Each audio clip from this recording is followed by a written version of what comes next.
कसे आहेत सगळेजण? मागच्या पाठामध्ये आपण अपूर्णांक म्हणजे काय ते शिकलो, लक्षात आहे का तुम्हाला? तर आज आपण त्याची थोडीशी उजळणी करणार आहोत आणि एक खेळ खेळणार आहोत. तर पहिल्यांदा आपण त्याची उजळणी करूया. बघा इथे एक अपूर्णांकाची गंमत नावाचा एक पक्षी बनवलेला आहे. या पक्षाचा एक पूर्ण पंख बघा, हा एक अख्खा पंख आहे त्याचा, बरोबर? तर या पंखाचे जर आपण 2 भाग केले तर हा एक अर्धा भाग झाला आणि हा एक अर्धा. तर ह्याला काय म्हणायचं? 1/2. आणि ह्याला पण 1/2. त्याच्यानंतर या गोलाचे आपण 3 भाग केले, 1, 2, 3. तर प्रत्येक भागाचं वाचन कसं करायचंय? 1/3. छान.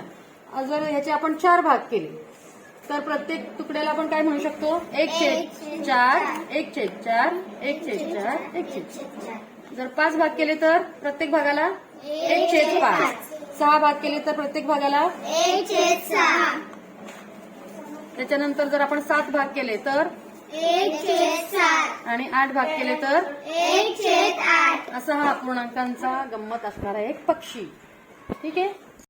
बघा विद्यार्थ्यांनो, आता आपण इथे एक अपूर्णांकाची तबकडी घेतलेली आहे आणि या तबकडीवरती काही आपण चित्र काढलेली आहे आणि काही अपूर्णांक लिहिलेले. छायांकित भाग केलेला ओळखून तुम्हाला तो अपूर्णांक तिथे बरोबर जोडी लावायची आहे. खेळायचा आपण हा खेळ? चालेल. तर बघा पहिल्यांदा आपण विधीपासून सुरुवात करूया. विधी, तुझ्या समोर एक चौकट आहे. चौकटीमध्ये किती भाग केलेले आहेत? 4. आणि रंगवलेले भाग किती आहेत? 3. तर कोणता अपूर्णांक तयार होईल सांग बरं? 3/4. बरोबर विधीने केलेला आहे. 3/4 हा अपूर्णांक इथे तयार होतो. त्यानंतर तू बघ हर्षदा, तुझ्या समोर कोणती एक तबकडी आलेली आहे? 6 भाग आहेत आणि त्याच्यामध्ये रंगवलेले भाग किती आहेत? 2. मग कोणता अपूर्णांक तयार होईल बघ बरं?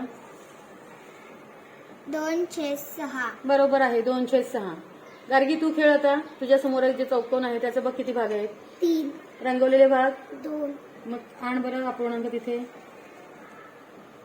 वाच. 2/3. कल्याणी, तू बघ किती आहेत भाग केलेले? रंगवलेले किती आहेत? 4. कोणता अपूर्णांक बनेल? शोध. 4/6.